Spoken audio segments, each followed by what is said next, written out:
Allowances में बच्चों हमने पढ़ा है, अलाउंसेस को हम तीन कैटेगरी में बांटते हैं, partly exempted allowances, fully exempted allowances, fully taxable allowances. सबसे पहले हम लेते हैं पार्टली एग्जेम्प्टेड अलाउंसेस को। इसके अंदर बच्चों दो होते हैं।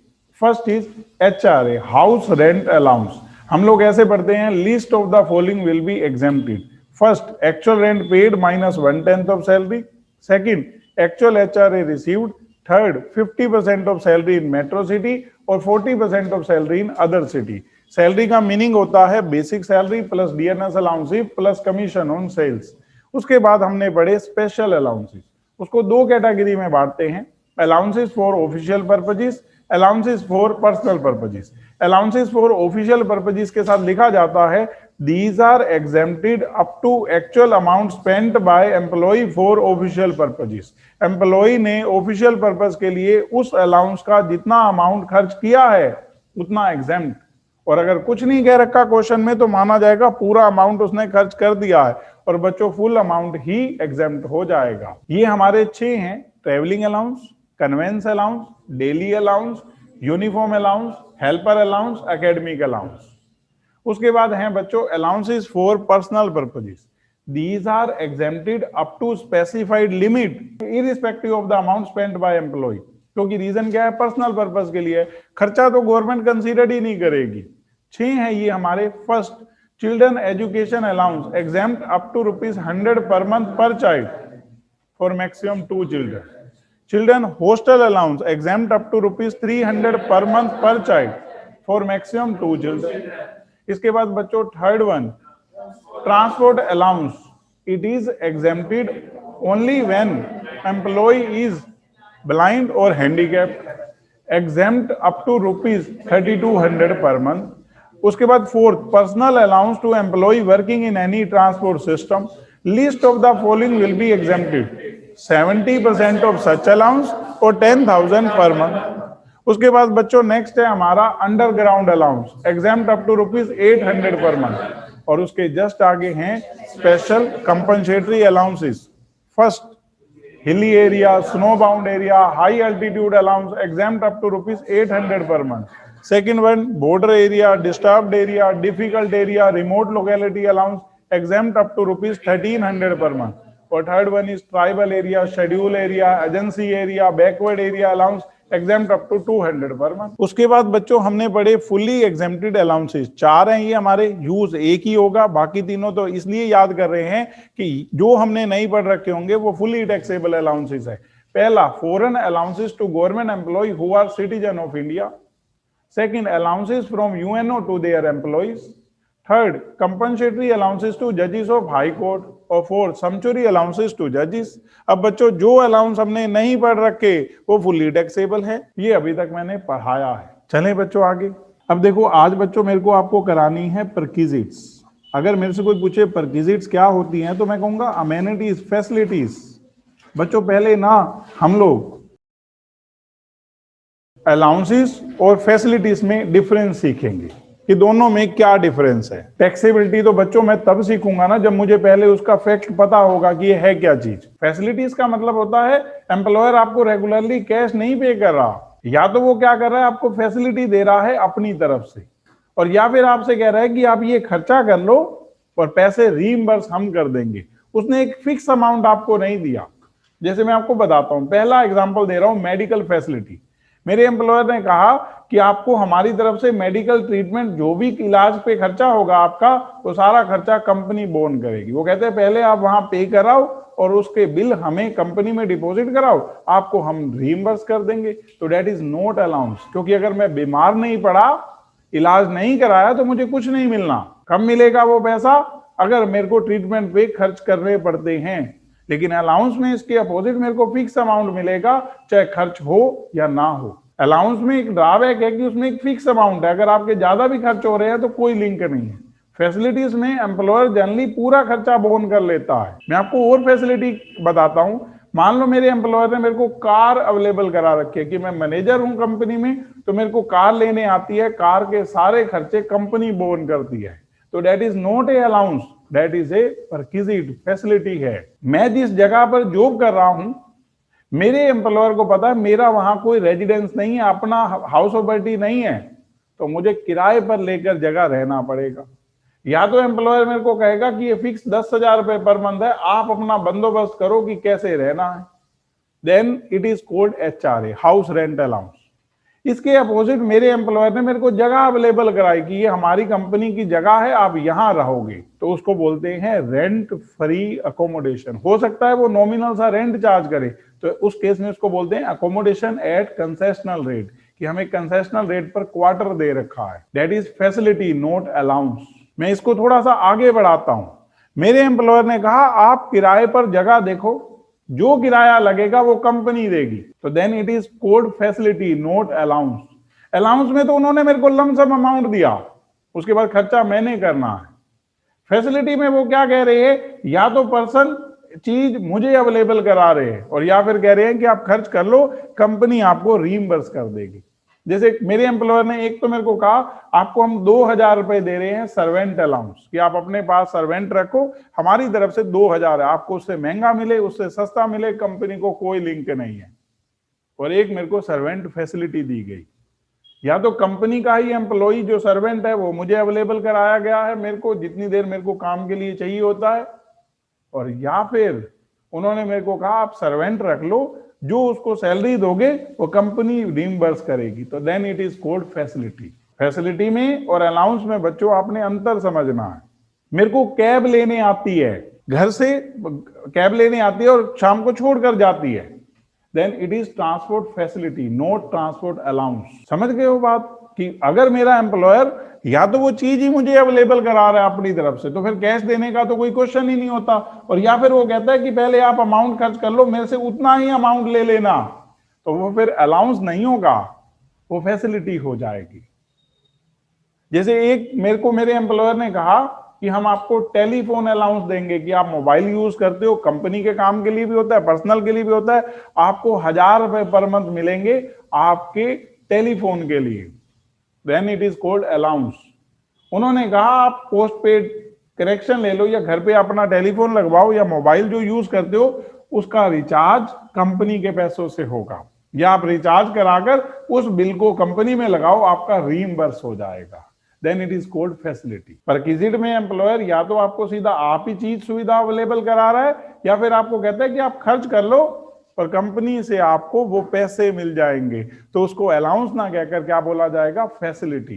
अलाउंसेस जो हमने पढ़े, पार्टली एग्जेम्प्टेड, फुल्ली एग्जेम्प्टेड, उसको छोड़कर बाकी पूरे टैक्सेबल है। अगर हम अलाउंसेस में आ जाए, जैसे मेरे से कोई पूछे सर्वेंट अलाउंस, मैंने तो नहीं पढ़ा, तो मैं कहूंगा ये तो फुल्ली टैक्सेबल है। जो भी अलाउंस, मेडिकल अलाउंस मैंने तो नहीं पढ़ा, फुल्ली टैक्सेबल है हमारा। अब हमने पढ़नी है परक्विजिट। इसको भी बच्चों टैक्सेशन में 3 कैटेगरी में बांट रखा है, तो इसको एक बार पढ़ते हैं कैसे कैसे बनाया है। सबसे पहले हैं बच्चों perquisites taxable for all employees. ये परक्विजिट सब एम्प्लॉइज के लिए टैक्सेबल हैं। बच्चों इसके अंदर मैं आपको 10 परक्विजिट पढ़ाऊंगा।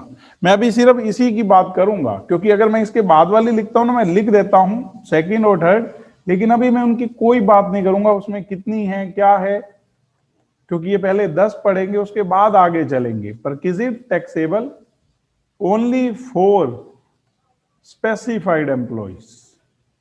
अब क्योंकि यहां पर जब मैं ये पढ़ा रहा हूँ ना, तो पहले तो आपको ये आंसर दूंगा कि स्पेसिफाइड एम्प्लॉइज कहते किसको हैं, और फिर इसमें कितनी परक्विजिट्स हैं।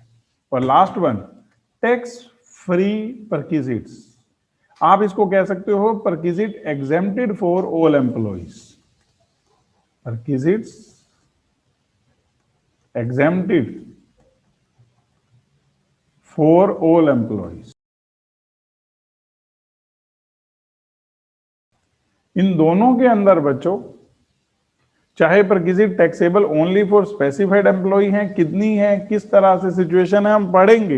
लेकिन अभी हम क्या पढ़ रहे हैं, perquisite taxable for all employees. तो इसमें बच्चों सबसे पहले है रेंट फ्री अकोमोडेशन।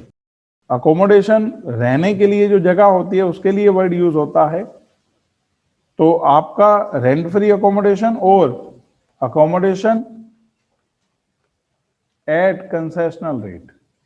हो सकता है आपका एम्प्लॉयर आपसे कोई किराया चार्ज ना कर रहा हो, जो आपको रहने के लिए जगह दे रखी है, और हो सकता है वो नॉमिनल सा किराया चार्ज कर रहा हो, तो उस केस में that is covered under facility. और कौन सी फैसिलिटी? जो सब एम्प्लॉय के केस में टैक्सेबल होती है। इसको शॉर्ट में हम लोग RFA बोलते हैं, रेंट फ्री अकोमोडेशन। इसका शॉर्ट और फेमस नेम है RFA, रेंट फ्री अकोमोडेशन। अब बच्चों हमें इसको कैसे समझना है, इसमें ना हम 5 पॉइंट करके पढ़ेंगे। पहला है गवर्नमेंट एम्प्लॉइज, कि मेरे से कोई पूछे कि गवर्नमेंट एम्प्लॉय के केस में RFA की फैसिलिटी दे रखी है तो वैल्यूएशन कैसे होगा। तो बच्चों गवर्नमेंट ने यहां अपने पास रखी पावर, ऐसे लिखा, value of RFA as per government rules. बताया नहीं, क्वेश्चन में बता रखा होगा कि गवर्नमेंट नॉर्म्स के अकॉर्डिंग, रूल्स के अकॉर्डिंग उस जगह की वैल्यू ऑफ RFA क्या है। तो हमारे लिए तो आसान हो गया, क्योंकि हमें क्वेश्चन में ही बता रखा होगा कि गवर्नमेंट नॉर्म्स के अकॉर्डिंग वैल्यू ऑफ RFA 1000 रुपए पर मंथ है, 2000 रुपए पर मंथ है, 5000 रुपए पर मंथ है। मतलब कोई क्राइटेरिया नहीं रखा इनकम टैक्स में, जो गवर्नमेंट रूल्स के अकॉर्डिंग RFA की वैल्यू है वही यहाँ कंसीडर्ड होगी। और सेकंड नंबर पे बच्चों नॉन गवर्नमेंट एम्प्लॉइज। मेरे से कोई पूछे कि आप ये बताओ यहाँ पर गवर्नमेंट एम्प्लॉय का मतलब क्या है, मैं कहूंगा सेंट्रल और स्टेट गवर्नमेंट के एम्प्लॉइज। बस सेंट्रल और स्टेट गवर्नमेंट के एम्प्लॉय, उन्हीं को कहते हैं यहां पर गवर्नमेंट एम्प्लॉइज। अब बच्चों नॉन गवर्नमेंट एम्प्लॉइज, आप अदर एम्प्लॉइज भी वर्ड यूज कर सकते हो, क्योंकि जो गवर्नमेंट के अलावा वाले हैं उनके केस में इसको फर्दर 2 कैटेगरी में बांटा। पहली, where accommodation is owned by the employer. जहां बच्चों अकोमोडेशन है ना वो एम्प्लॉयर की है। अगर अकोमोडेशन एम्प्लॉयर की है तो गवर्नमेंट ने बड़ा अलग ही ढंग से रूल बना रखा है RFA की वैल्यूएशन के लिए। वो कहते हैं कि RFA की वैल्यू डिपेंड करेगी उस सिटी की पॉपुलेशन के अकॉर्डिंग, जहां पर ये अकोमोडेशन दे रखी है। यहां हम बच्चों पहले लिख रहे हैं population of city according to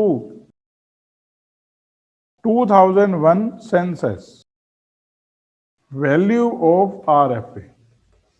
बच्चों जनगणना के लिए वर्ड यूज होता है सेंसस, तो 2001 के डेटा के अकॉर्डिंग डिसाइड होगा। अभी इन्होंने 2011 नहीं कर रखा, हमें तो जो बता रखा है वही रखना है हमें। तो इनकम टैक्स में दे रखा है 2001 के सेंसस के अकॉर्डिंग अगर उस सिटी की पॉपुलेशन अप टू 10 लाख हुई तो 7.5% ऑफ सैलरी।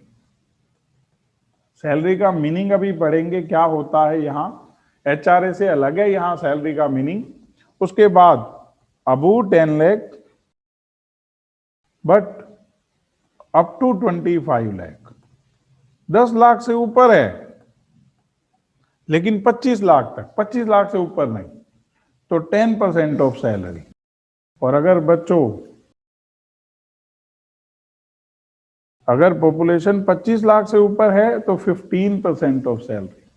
आप देखो ना कितने अलग ही ढंग से रूल बना रखे।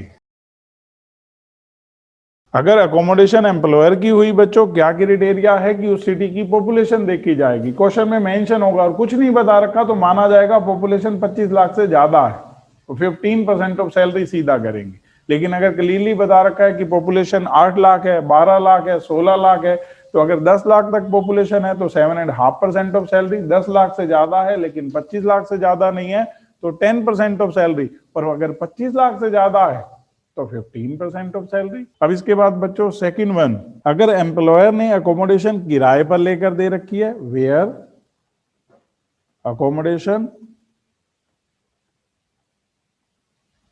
Is not owned by the employer.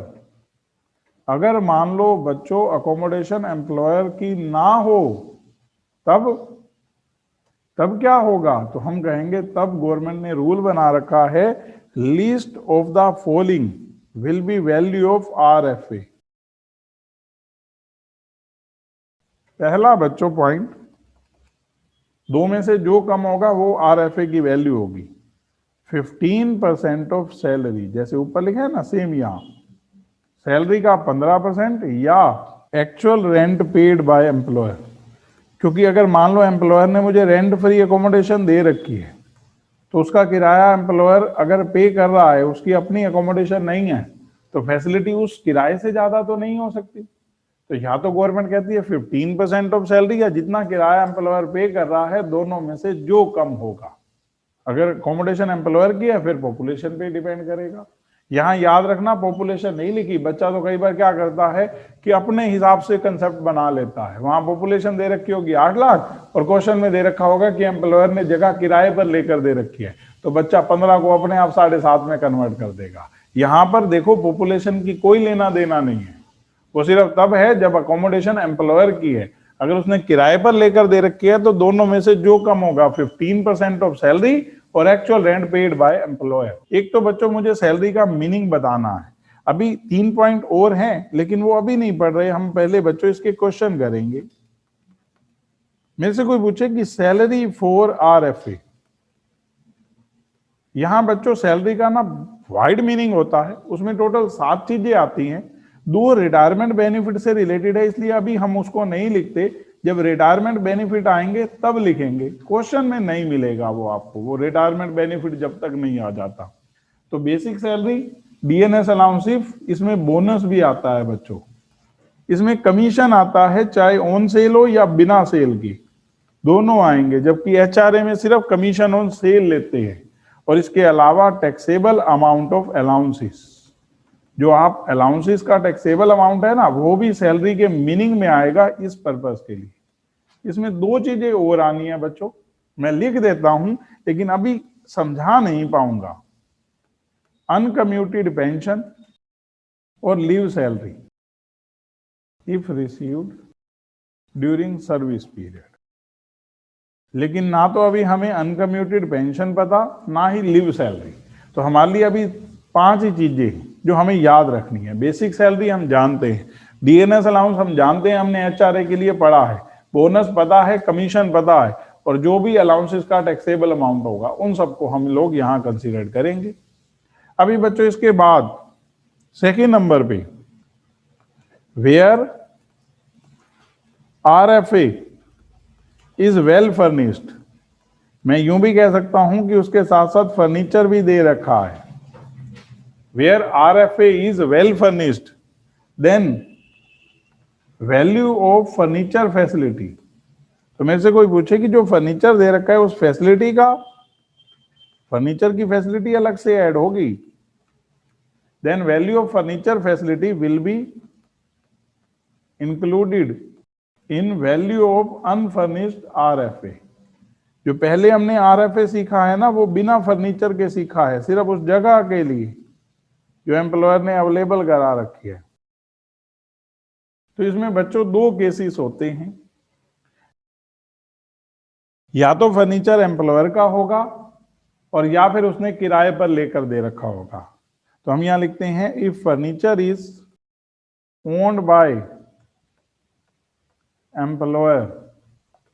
अब ये मैं वैल्यू ऑफ फर्नीचर फैसिलिटी बता रहा हूं जो आरएफए में ऐड होगी, अगर फर्नीचर साथ दे रखा होगा तो। If furniture is owned by employer then value of furniture facility is 10% per annum of original cost of furniture.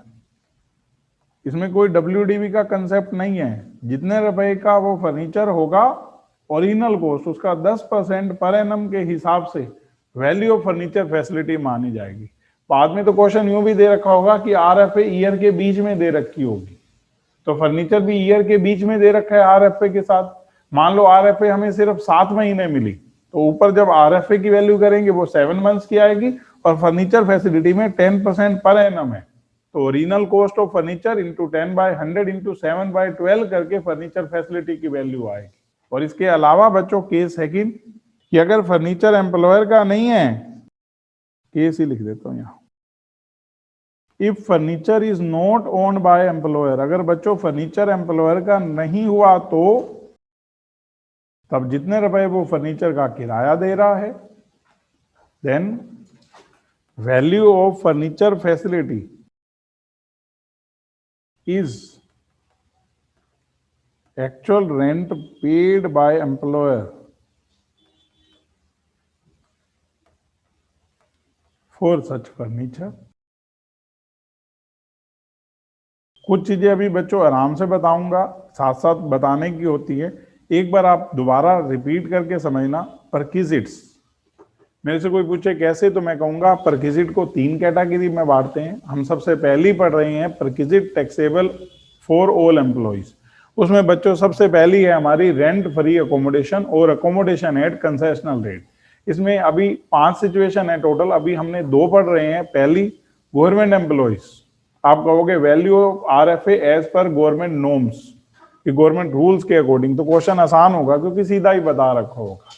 यहाँ पर मैं खाली आरएफए की वैल्यू बता रहा हूँ, अनफर्निश्ड की, फर्नीचर का अलग से कैलकुलेशन होगी, चाहे गवर्नमेंट एम्प्लॉय हो या नॉन गवर्नमेंट। तो खाली आरएफए की वैल्यू कैसे होगी, एज पर गवर्नमेंट नॉर्म्स। और अगर नॉन गवर्नमेंट एम्प्लॉइज हुए तो आप कहेंगे कि वहां पर 2 सिचुएशन हो सकती हैं, where accommodation is owned by employer और where accommodation is not owned by employer. अगर अकोमोडेशन एम्प्लॉयर की हुई तो वैल्यू ऑफ आरएफए डिपेंड करेगी उस सिटी की पॉपुलेशन पे। 2001 के सेंसस के अकॉर्डिंग उस सिटी की पॉपुलेशन कंसीडर्ड होगी। अगर वो पॉपुलेशन 10 लाख तक है तो 7.5% ऑफ सैलरी, 10 लाख से ऊपर है लेकिन 25 लाख से ज्यादा नहीं है तो 10% ऑफ सैलरी, और अगर 25 लाख से ज्यादा है तो 15% ऑफ सैलरी। अगर अकोमोडेशन एम्प्लॉयर की नहीं है, least of the following will be value of unfurnished RFA, actual rent paid by employer और 15% of salary.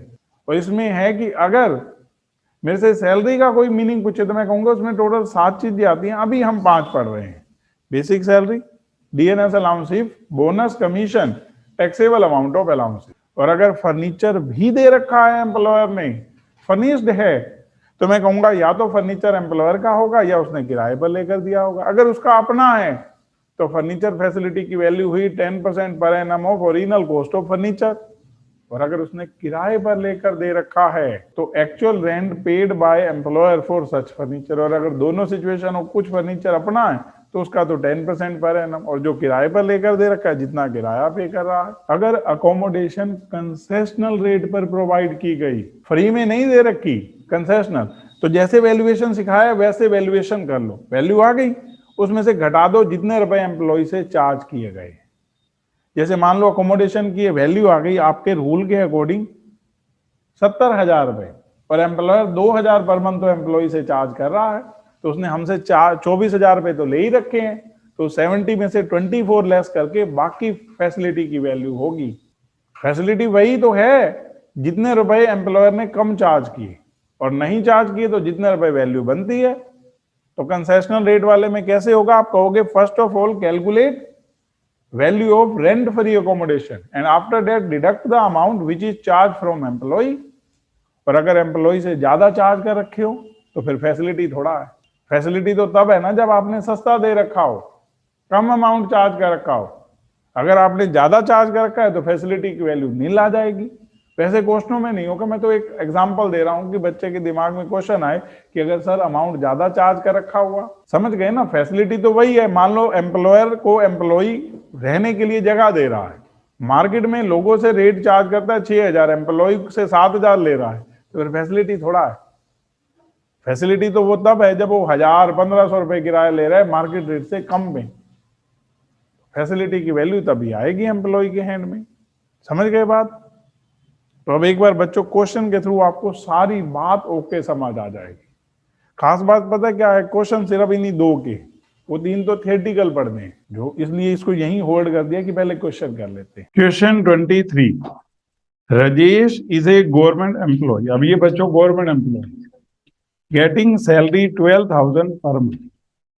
He is provided with a furnished house whose fair rent, fair rent का मतलब सिर्फ इतना है कि अगर ये अकोमोडेशन एम्प्लॉयर की ना होती और किराए पर लेता है एम्प्लॉयर तो उसको कितना किराया देना पड़ता, मतलब उस जगह के आस पड़ोस में उसी के लिए कितने रुपीस रेंट पे कर रहे हैं लोग, that is called fair rent. मतलब सिमिलर प्रॉपर्टी के लिए नेबरहुड में जो पे किया जाता है रेंट। तो इसका हमारे क्वेश्चनों में कोई यूज है, क्योंकि इससे मुझे ये पता लग गया कि अकोमोडेशन एम्प्लॉयर की है, और वैसे भी गवर्नमेंट के केस में तो सीधा होता है as per government norms. However, as per government rules, value of rent free accommodation is 1000 per month. तो ये है वैल्यू ऑफ फर्नीचर प्रोवाइडेड। अब फर्नीचर की अगर आपको वैल्यू बता रहा है, मतलब कॉस्ट बताकर जा रहा है, तो इसका मतलब फर्नीचर एम्प्लॉयर का है, तो 10% per annum of original cost of furniture को ऐड करेंगे। Find out value of taxable RFA for Rajesh for the assessment year 23-24। तो एक बार बच्चों करते हैं, आप यहां लिखेंगे computation of value of RFA. तो पहले आप लिखेंगे बच्चों value of rent free unfurnished accommodation.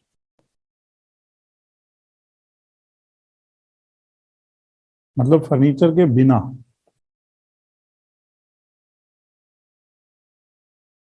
तो इसने गवर्नमेंट रूल के अकॉर्डिंग बोला है 1000 पर मंथ बच्चों, तो 12,000। इसमें आपने क्या ऐड करना है, फर्नीचर फैसिलिटी। आप ऐड करेंगे वैल्यू ऑफ फर्नीचर फैसिलिटी, क्योंकि फर्निश्ड है आरएफए। बच्चों इन्होंने बोला है वैल्यू ऑफ फर्नीचर है 50,000, हमें पता है इसका 10% पर एनम होना है, तो ईयर का ये बच्चों वैल्यू ऑफ फर्नीचर फैसिलिटी हो गई 5,000। तो आप बोलेंगे वैल्यू ऑफ फर्निश्ड आरएफए 17,000। ये बच्चों आंसर है। Question 24, A is working as a general manager of real limited. Particular of his salary for the financial year 22-23 are as under. तो अगर हम देखें, सबसे पहले बेसिक सैलरी टैक्सेबल बच्चों 10,000 per month, bonus taxable 19,200, convince allowance 70% उसने official purpose के लिए खर्च किया। ये ऑफिशियल पर्पस के लिए होता है, जितना खर्च उतना एग्जाम, बाकी टैक्सेबल। इसके बाद मेडिकल अलाउंस हमने नहीं पढ़ रखा, फुली टैक्सेबल। आगे कहता है बच्चों ही has been provided with an rent free accommodation in Moradabad whose population exceeds 10 lakh but does not exceed 25 lakh। अगर अकोमोडेशन एम्प्लॉयर की हुई तो पॉपुलेशन रेलिवेंट है, 10% ऑफ सैलरी हो जाएगा।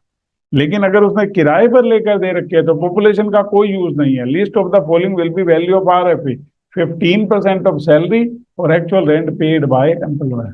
अभी क्या कहता है, compute the value of rent free accommodation to be included in the salary income of a for the assessment year 23-24। First case बच्चों, the accommodation is owned by the company, और second case, the accommodation has been taken on rent by the company at 7,000 per month।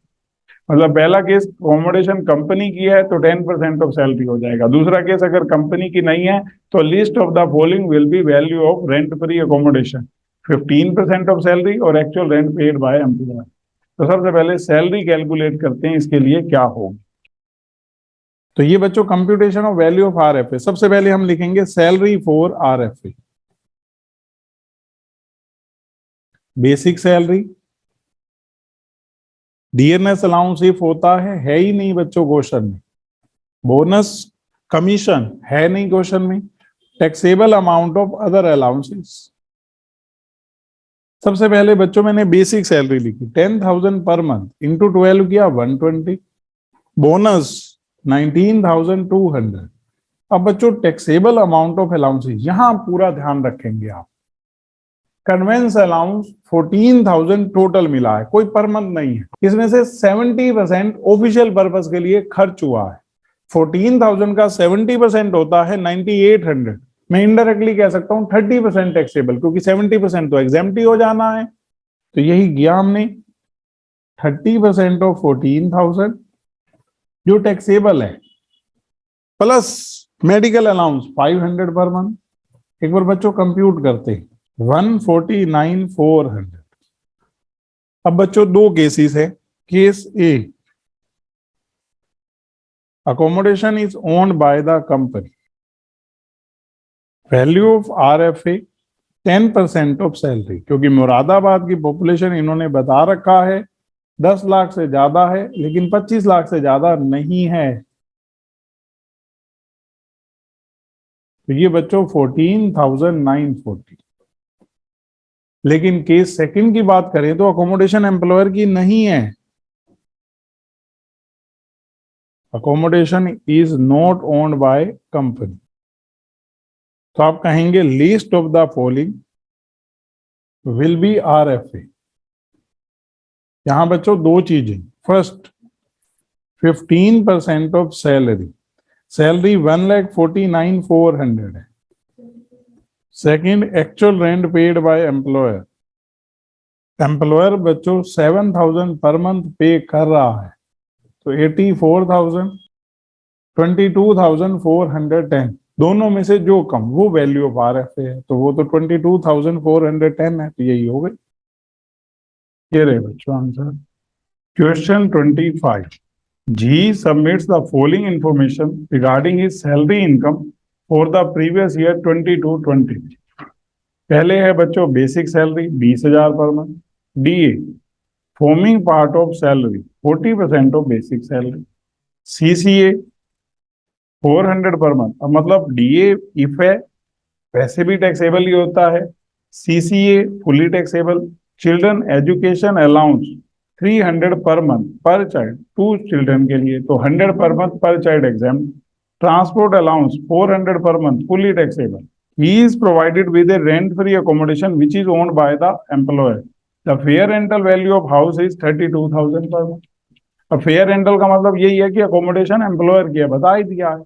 Compute the gross salary for the assessment year 23-24 assuming accommodation is provided in a city having population 8 lakh, 20 lakh, 30 lakh. यहाँ 7.5%, यहाँ 10% और यहाँ 15%। अगर मैं पूरे question की बात करूं तो मेरे से ग्रोस सैलरी पूछी है, बाकी किसी जगह पे तो कोई डिफरेंस होगा नहीं तीनों केसेस में, सिर्फ RFA की वैल्यू अलग अलग हो जाएगी।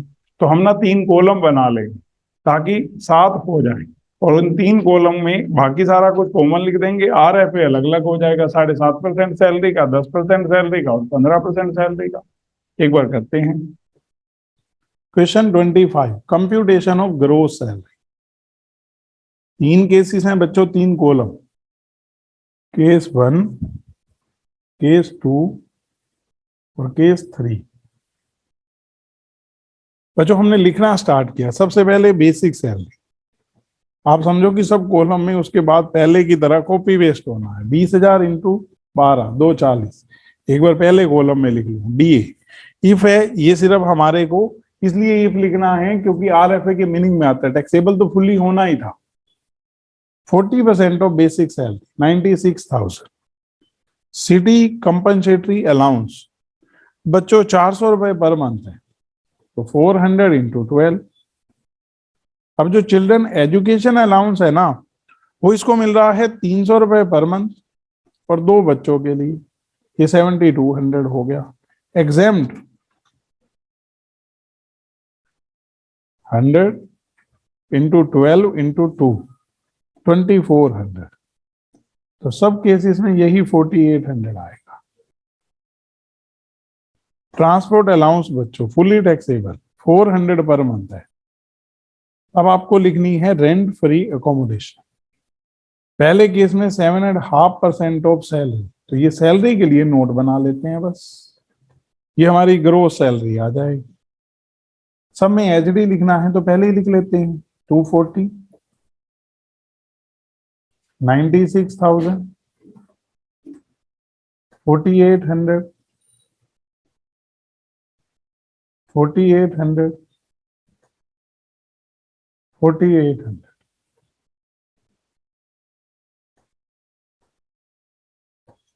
यहाँ 10% ऑफ सैलरी, यहाँ 15% ऑफ सैलरी। यहां हम बच्चों नोट बनाएंगे, सैलरी फॉर RFA। सबसे पहले बेसिक सैलरी, फिर DA इफ बोनस कमीशन है नहीं, taxable amount of other allowances. बच्चों बेसिक सैलरी 240, DA इफ 96,000 और ये तीनों अलाउंस जो टैक्सेबल हैं अमाउंट बराबर है 4,800। ये बच्चों टोटल आ रहा है 3,50,400। अब आपको इसका पहले केस में 7.5% करना है, दूसरे केस में 10% करना है और तीसरे केस में 15% करना है। तो हमने किया, ये बच्चों 26,280 और 5,280 560। अब हमने इसका टोटल किया 376,680, 385,440, 4,02,096। ये बच्चों आंसर है आरएफए की और इसके अलावा ग्रोस सेल। Question 26, X a director employ in a private sector company. अब इससे कोई फर्क नहीं पड़ता कि ये डायरेक्टर है, एम्प्लॉय है कंपनी का, based eight Indore. Private sector company का मतलब ये गवर्नमेंट एम्प्लॉय नहीं है। Draw 9,000 per month as basic salary. Other allowances and benefit attached to his office are DA forming part of salary, 20% of basic salary, bonus 30% of basic salary, commission 800 per month। अब चाहे DA है बच्चों, एक तो if है और taxable तो है इसे। बोनस टैक्सेबल है 30% of basic salary, commission taxable, transport allowance taxable 300 per month for commuting between office and residence. Actual खर्चे को कंसीडर ही नहीं कर। Tribal area allowance 8400, 200 per month exam. Rent free house, rent paid by employer. अब accommodation employer की नहीं है, उसने किराए पर लेकर दे रखी है, 8,000 per month. Determine the value of perquisite in respect of rent-free house for the assessment year 23-24। तो एक बार बच्चों हमें सिर्फ आरएफए की वैल्यू निकालनी है, तो पहले निकालेंगे सैलरी फॉर आरएफए और फिर least of the following will be value of RFA, क्योंकि अकोमोडेशन एम्प्लॉयर की नहीं है। 26, salary for RFA, basic salary, dearness allowance if, bonus, commission और इसके अलावा taxable amount of other allowances, ये सब है क्वेश्चन में। बेसिक सैलरी है 9,000 पर मंथ, इंटू 12 करो 1,08,000। डीएनएस अलाउंस इसी का 20% बच्चों 21,600, इफ है हमारा डी। बोनस है बच्चों 30% ऑफ बेसिक सैलरी 32,400। कमीशन है 800 पर मंथ बच्चों 9,600। और उसके बाद है taxable amount of other allowances. एक तो ट्रांसपोर्ट अलाउंस है 300 पर मंथ बच्चों 3,600। एक्चुअल एक्सपेंस नहीं देखेंगे। ट्राइबल एरिया अलाउंस 8,400 मिल रहा, उसमें से 2,400 एग्जेम्प्ट, तो 6,000 टैक्सेबल। अब हमने इसका टोटल किया, ये बच्चों टोटल आ रहा है 1,81,200। अब आप लिखेंगे, क्योंकि जगह अकोमोडेशन जो है वो एम्प्लॉयर की नहीं है, least of the following will be value of RFA. First बच्चों 15% ऑफ सैलरी, तो हम लोग करेंगे 181,200 का 15%, 27,180। और सेकंड नंबर पे बच्चों actual rent paid by employer. Employer rent पे कर रहा है इस जगह का 8,000 पर मंथ, 96,000। दोनों में से कम बच्चों 27,180, ये वैल्यू ऑफ आरएफए आ गई। ये रहा आंसर बच्चों। Question 27, M submit the following information regarding his salary income which he gets from G limited. Basic salary बच्चों 11,000 per month. CCA city compensatory allowance को कहते हैं, fully taxable 150 per month. Children education allowance 400 पर month for 3 children. अब ये total है 400 रुपए per month, each child के लिए नहीं है। लिखा होता तो माना जाता है। तो मेरे से कोई पूछे एग्जाम्प्ट कितना होगा, मैंने कहा 100 per month per child for 2 children, तो इसमें से 200 रुपए पर मंथ एग्जाम्प्ट हो जाएंगे। He was entitled to HRA 6,000 per month from 1st for 2022 to 31st August 2022। बच्चों अप्रैल, मई, जून, जुलाई, अगस्त 5 महीने इसको HRA मिल रहा था 6,000 पर month. He was paying a rent of 7,000 per month for a house in Delhi। तो HRA में हमें पता है 3 चीजें कंसीडर्ड होंगी, list of the following will be exempted. Actual rent paid minus 1/10 of salary, actual HRA received, और क्योंकि daily है 50% ऑफ सैलरी। अब लेकिन एचआरए मिला सिर्फ 5 महीने। 1 सितंबर 2022 से he was provided with N accommodation by the company for which company was paying the rent. Company ने किराए पर लेकर दिया इसको जगह, जिसके लिए कंपनी 5,000 पर मंथ रेंट पे कर रही है। तो इसका मतलब अगर मेरे से कोई पूछे वैल्यूएशन कैसे होगा, मैं कहूंगा पहले तो पॉपुलेशन नहीं कंसीडर करें। List of the following will be value of RFA. 15% of salary और actual rent paid by employer. आगे कहता है the company charge him 1000 per month as rent for the accommodation, और कंपनी ने इससे 1000 रुपए पर मंथ चार्ज किए हैं। तो इसका मतलब ये रेंट फ्री अकोमोडेशन नहीं है, अकोमोडेशन एट कंसेशनल रेट है। पहले हम रेंट फ्री की तरह वैल्यूएशन कर लेंगे और फिर जितने रुपए एम्प्लॉय से रिकवर्ड किए हैं वो लेस कर देंगे, तो अकोमोडेशन एट कंसेशनल रेट की वैल्यू आ जाएगी। अब बच्चों ध्यान पता क्या रखना है, 1 सितंबर से आरएफए है, तो जब आरएफए की वैल्यू करनी है तो आपको सैलरी 1 सितंबर से 31 मार्च 7 महीनों की लेनी, और जब एचआरए का करना है तो 7000 इंटू 5 35,000 एक्चुअल रेंट पेड है और 5 महीनों की सैलरी लेनी है। तो कई बार बच्चे का क्वेश्चन होता है सर एचआरए आरएफए के केस में सैलरी में इंक्लूड होगा? नहीं होगा, क्योंकि 1 सितंबर से 31 मार्च के बीच में जब आरएफए मिला है उस दौरान थोड़ा एचआरए मिल रहा है। एचआरए तो पहले 5 महीने मिला है, दोनों एक साथ मिले ही नहीं है। और अब compute the gross salary of M for the assessment year 23-24, तो एक बार करते हैं बच्चों। कंप्यूटेशन ऑफ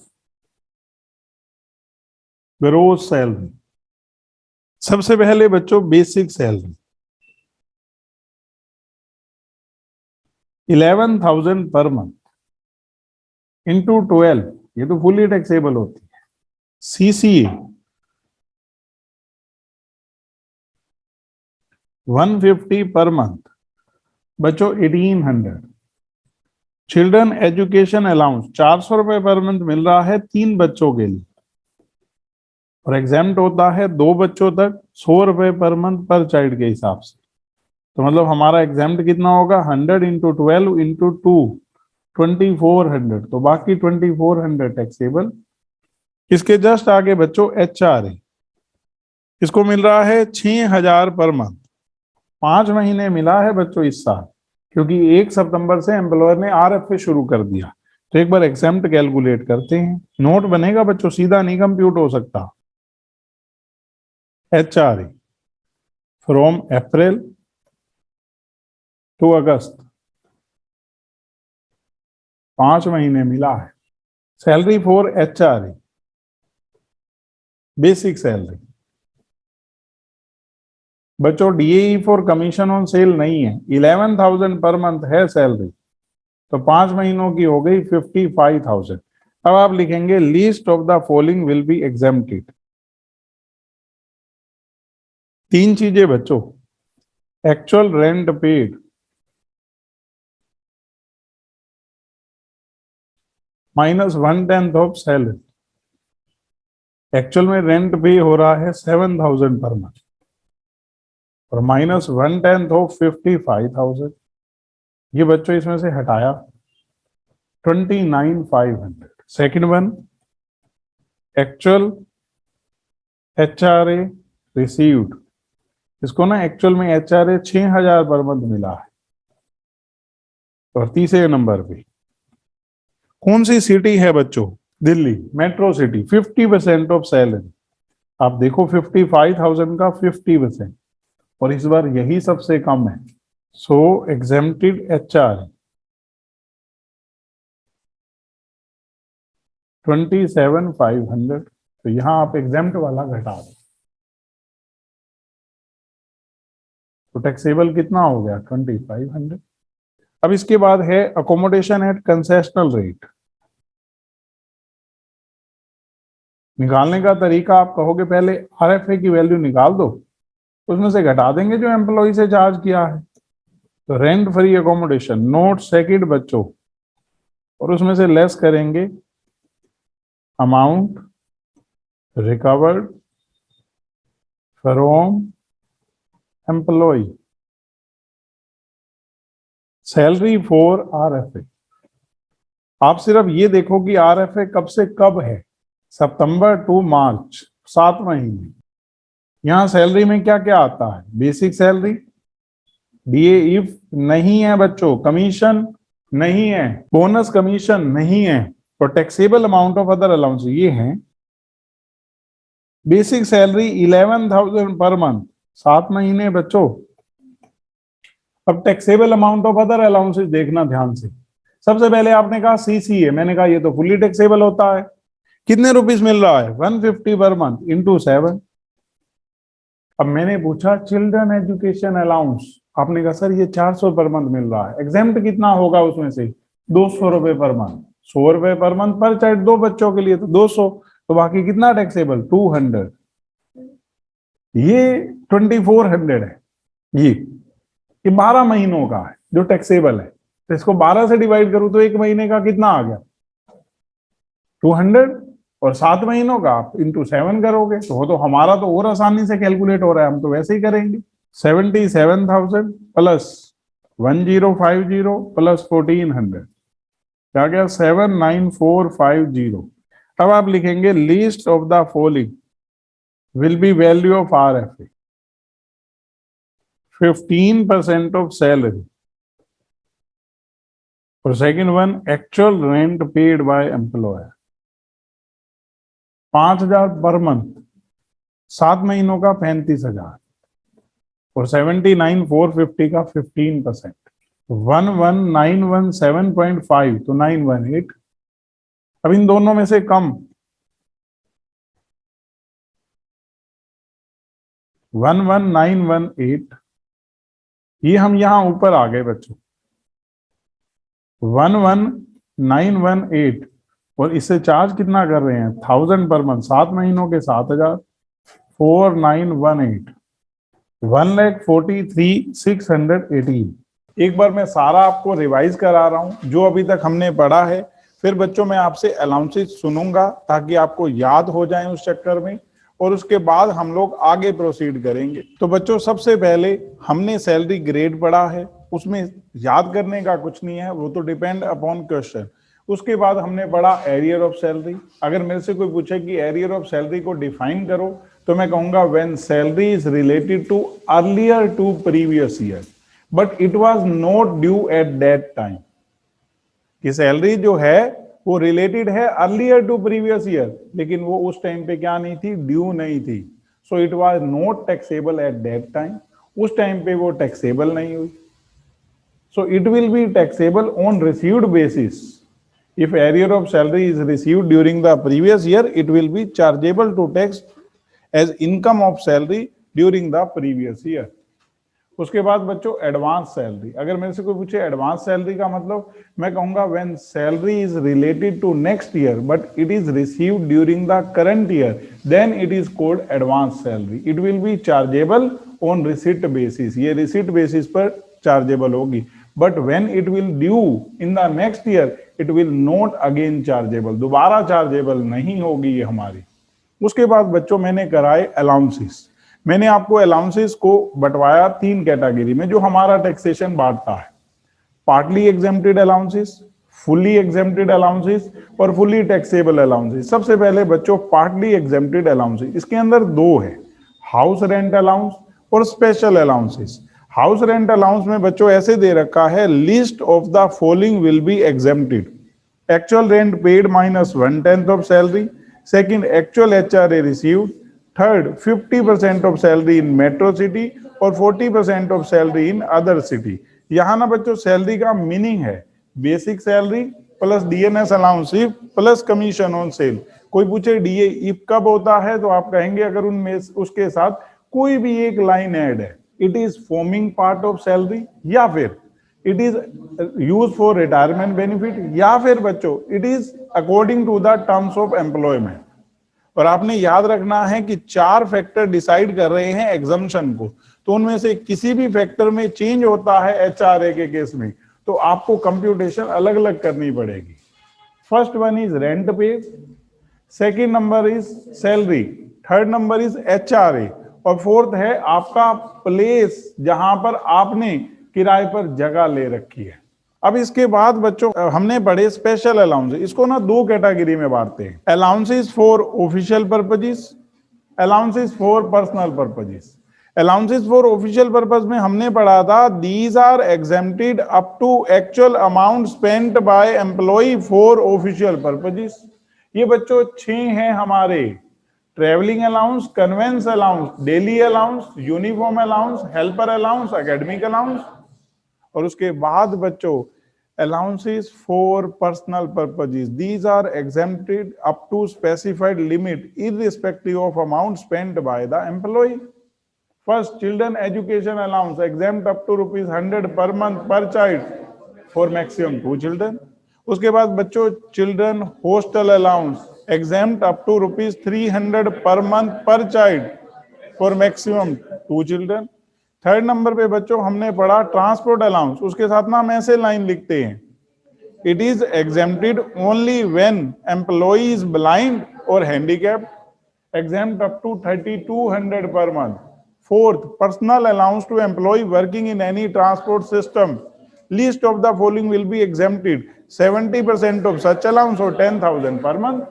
उसके बाद बच्चों fifth, underground allowance exempt up to ₹800 per month. उसके बाद बच्चों हमने पढ़े स्पेशल कंपनसेटरी अलाउंसेस, जिसके अंदर 3 थे, हिली area, snow bound area, high altitude allowance exempt up to 800 per month. border area, disturbed area, difficult area, remote locality allowance exempt up to 1300 per month. Tribal area, schedule area, agency area, backward area allowance exempt up to 200 per month. उसके बाद बच्चों हमने पढ़े fully exempted allowances, 4 पढ़े थे, इसमें 4 ही होते हैं। First, foreign allowances to government employ who are citizen of India, allowances from UNO to their employees, compensatory allowances to जजेस ऑफ हाई कोर्ट और सैंक्चुअरी अलाउंसेस टू जजेस। अब जो अलाउंस हमने नहीं पढ़ रखे वो फुली टैक्सेबल है, जो भी हमने नहीं पढ़ा वो फुली टैक्सेबल। इसके बाद बच्चों मैंने आपको पढ़ाई परक्विजिट्स। परक्विजिट का मतलब फैसिलिटी होता है, अमेनिटीज। हमने बच्चों इसका मीनिंग सीख लिया है। अब मेरे को सिर्फ इतना बताना है, हमने पढ़ा है परक्विजिट को हम 3 कैटेगरी में बांटते हैं। Perquisite taxable for all employees, इसके अंदर ना 10 परक्विजिट पढ़ेंगे हम। उसमें अभी हमारी फर्स्ट स्टार्ट हुई है, उसमें 5 पॉइंट हैं, अभी हमने 2 पढ़े हैं। परक्विजिट है बच्चों रेंट फ्री अकोमोडेशन या फिर अकोमोडेशन एट कंसेशनल रेट। इसके अंदर 5 पॉइंट है। सबसे पहला हमने पढ़ा है गवर्नमेंट एम्प्लॉइज, अभी हमने 2 ही पढ़े हैं बच्चों। गवर्नमेंट एम्प्लॉइज के केस में वैल्यू ऑफ RFA, आप अनफर्निश्ड RFA भी कह सकते हैं, एज पर गवर्नमेंट रूल्स, जो गवर्नमेंट नॉर्म्स के अकॉर्डिंग है वही आपकी RFA की वैल्यू है। क्वेश्चन में मेंशन होगा, तो मतलब सबसे इजी वन, लेकिन सबसे लीस्ट क्वेश्चन मिलेंगे क्योंकि इतने इजी नहीं आते गवर्नमेंट एम्प्लॉय वाला क्वेश्चन। उसके बाद अगर हम देखें तो अदर एम्प्लॉइज, तो उसके अंदर 2 कैटेगरी बन जाती है, मतलब 2 केसेस हो सकते हैं। First, where accommodation is owned by the employer, then तो आप जिस जगह पर आपको अकोमोडेशन दे रखी है ना, वहां की पॉपुलेशन कंसीडर्ड होगी 2001 के सेंसस के अकॉर्डिंग। अगर वो पॉपुलेशन 10 लाख तक है तो value of RFA 7.5% of salary. अगर वो पॉपुलेशन 10 लाख से ज्यादा है लेकिन 25 लाख से ज्यादा नहीं है तो 10% ऑफ सैलरी, और 25 लाख से ज्यादा है तो 15% ऑफ सैलरी। और अगर बच्चों अकोमोडेशन एम्प्लॉयर की नहीं है तो least of the following will be value of RFA 15% of salary और actual rent paid by employer. Salary का मीनिंग होता है, 7 चीजें आती है, अभी हम 5 डिस्कस कर रहे थे। Basic salary, DA, bonus, commission, taxable amount of allowances. 2 और हैं लेकिन वो रिटायरमेंट बेनिफिट जब आएगा तब होंगी। एक तो है हमारी अनकम्यूटेड पेंशन और leave salary if received during service period. उसके बाद बच्चों if RFA is well furnished, then value of furniture facility, तो 2 में से एक केस जनरली मिलता है, या तो फर्नीचर एम्प्लॉयर का होगा, then value of furniture facility is 10% per annum of original cost of furniture। और अगर फर्नीचर उसने किराए पर लेकर दे रखा है तो actual rent paid by employer for such furniture, उसने इस फर्नीचर के लिए जो किराया पे किया है वो वैल्यू ऑफ फर्नीचर फैसिलिटी होगी, वो वैल्यू ऑफ अनफर्निश्ड RFA में ऐड हो जाएगा। अब बच्चों 1-2 पॉइंट समझाने हैं और उसके बाद फिर आपसे सुनकर फिर आगे बढ़ेंगे। मान लो मेरे एम्प्लॉयर ने मकान मुझे दे रखा है, एम्प्लॉयर का है, और उस मकान की उसने व्हाइट वॉशिंग करा दी, रिपेयर करा दी, कुछ जगह पर दिक्कत थी तो उसने रिपेयर करा दी, तो that is not a facility. वो तो उसका मकान है, उसके ऊपर जो मर्जी खर्चा करे। हमारे लिए तो फैसिलिटी की वैल्यू पहले से गवर्नमेंट ने डिसाइड कर दी पॉपुलेशन के अकॉर्डिंग। उसके बाद रिपेयर अगर वो बिल्डिंग या फर्नीचर की कराता है तो वो हमारे लिए फैसिलिटी नहीं है। और एक और चीज बच्चों पढ़ानी है, जो क्वेश्चनों में यूज नहीं होती लेकिन हमें पता हो। अगर मान लो एक पर्सन 2 एम्प्लॉयर के पास जॉब कर रहा है तो उस केस में बच्चों आपने याद रखना है कि आरएफए में सैलरी एग्रीगेट लेंगे। ऐसा वैसे हम लोग पता है कहां पढ़ेंगे, जैसे एक पर्सन रिटायर्ड हो गया, आर्मी वगैरह में ना लोग 40-45 साल की एज में रिटायर्ड हो जाते हैं और उसके बाद जनरली कहीं और जॉब ज्वाइन करते हैं, तो वहां से आपको पेंशन मिलती है, इसमें अनकम्यूटेड पेंशन आता है। तो आपने याद रखना है कि 2 एम्प्लॉयर के पास आप जॉब कर रहे हो, चाहे एक एम्प्लॉयर से आरएफए मिली है, उस केस में एग्रीगेट ऑफ सैलरी लेंगे दोनों एम्प्लॉयर की। 2 ही जगह ऐसे एग्रीगेट होता है, एक ये है एक आगे आएगा। अगर आपको आरएफए मिली हुई है और आप 2 जगह जॉब कर रहे हैं तो आपके दोनों एम्प्लॉयर की सैलरी का एग्रीगेट लेंगे, लेकिन कॉस्टों में नहीं मिलता, क्योंकि देखो नॉर्मल में 2 एम्प्लॉयर के पास काम करना पॉसिबल नहीं है, लेकिन एक जगह से रिटायर्ड होने के बाद दूसरी जगह काम किया जा सकता है। अगर क्वेश्चन उसने बनाया तो हमें ध्यान रखना है बस। एचआरए होता है ऐसा नहीं, उसमें तो जिस एम्प्लॉयर के पास हो वही वाली सैलरी लेंगे बस। आरएफए में एग्रीगेट लेते हैं। जो रूल बने हैं हमें याद रखने हैं। तो अब बच्चों आपकी टर्न है। तो अभी तक बच्चों हमने 2 पढ़े हैं रेंट फ्री अकोमोडेशन में, गवर्नमेंट एम्प्लॉय और नॉन गवर्नमेंट एम्प्लॉय। अब मैं थर्ड पढ़ा रहा हूं बच्चों। ये इसलिए इंपॉर्टेंट नहीं होते क्योंकि बहुत रेयर मिलते हैं। Where accommodation is provided in a hotel. Question आता है कि होटल में अकोमोडेशन क्यों दी जाती है। देखो बच्चों, कई बार क्या होता है कि हम एम्प्लॉय का ट्रांसफर कर देते हैं किसी दूसरी जगह। उसको क्यों भेजा कि वहां पर एकदम से किसी एम्प्लॉय ने रिजाइन दे दिया, मैनेजरियल लेवल पे है एम्प्लॉय, वही सारा संभालता था, उसने रिजाइन दे दिया, कोई भी टॉप मैनेजमेंट से बात हुई तो हमें तुरंत दूसरे मैनेजर को वहां भेजना पड़ा। अब भेजना पड़ा, हमारे तो वहां पर कोई क्वार्टर वगैरह है नहीं, वो वाला एम्प्लॉय भी किराए पर लेकर रह रहा था, चाहे कंपनी ने किराए पर लेकर दे रखा था। तो कंपनी ने आपको कहा कि आपको वहां पर अभी रहने का बंदोबस्त हो जाएगा, तब तक आप होटल में रहो। तो आपको उन्होंने होटल में स्टे करवाया, तो अकोमोडेशन प्रोवाइडेड हो गई होटल में। तो वो भी तो एक तरह की फैसिलिटी है। अगर नॉर्मल एम्प्लॉयर रहने के लिए दे रहा है तो फैसिलिटी है, तो अगर अकोमोडेशन होटल में दे रखी है तो भी वो फैसिलिटी है। तो उसके केस में कैसे बना रखा है गवर्नमेंट ने रूल, वो समझना बच्चों। If it is provided for period not exceeding 15 days in case of transfer। हम लोग ऐसे भी बोल देते हैं where accommodation is provided in a hotel if it is provided up to 15 days in case of transfer। यहां बच्चों 2 शर्तें लगा रहा है कि होटल में 15 दिन से ज्यादा नहीं रुका और ट्रांसफर का केस था। अगर वो ऑलरेडी किसी जगह पर रह रहा था, वहां पर उसका टेनेंसी राइट ओवर हो गया, मतलब वहां पर उसको मकान से उठा दिया गया, तो जब तक उसको दूसरा नहीं मिलता तब तक एम्प्लॉयर ने कहा आप होटल में रह जाओ। तो वो केस यहाँ कवर नहीं कर रहे। अभी हम कवर कर रहे हैं कि ट्रांसफर के केस में उसको होटल में अकोमोडेशन दे रखी है और पीरियड कितने दिन से ज्यादा नहीं है, 15 दिन से, then value of perquisite is nil, तब तो उस वैल्यू ऑफ परक्विजिट माना जाएगा नील। और दूसरा केस लिखेंगे बच्चों हम, if it is provided otherwise. इसमें आपका आ गया कि अगर 15 दिन से ज्यादा के लिए आपको अकोमोडेशन दे रखी है, उन्होंने लॉ में लिख रखा है if it is provided otherwise, कि अगर ट्रांसफर का केस नहीं है या फिर 15 दिन से ज्यादा के लिए आपको दे रखी है जगह, if it is provided otherwise then least of the following will be value of perquisite.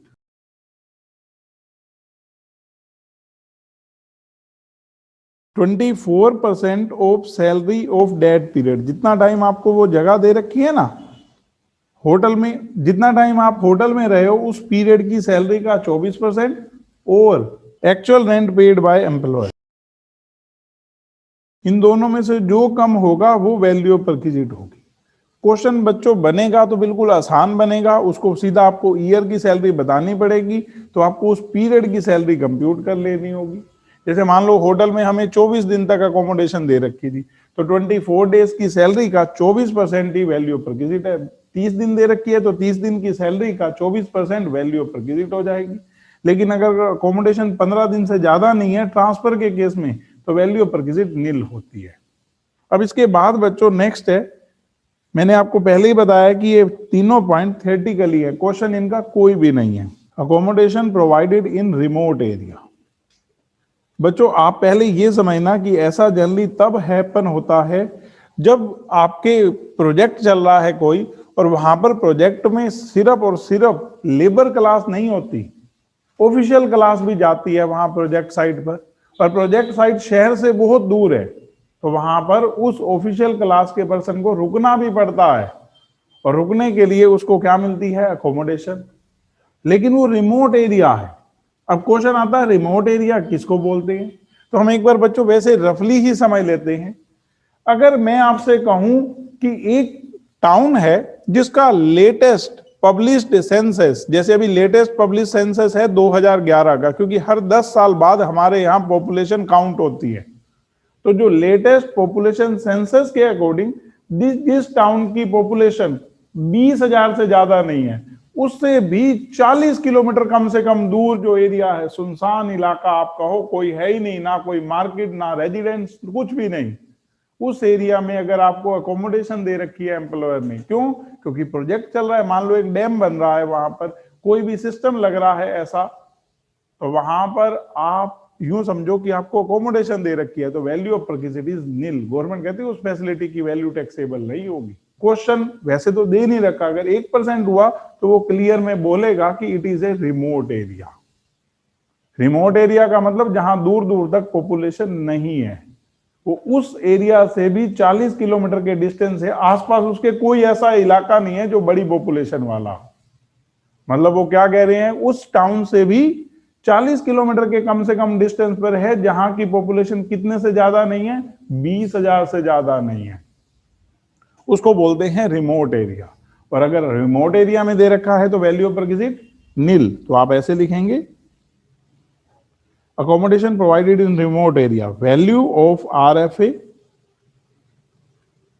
Is nil. मैं रिमोट एरिया का बच्चों मीनिंग लिख देता हूं।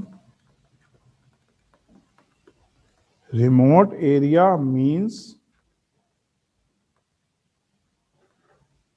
area situated at least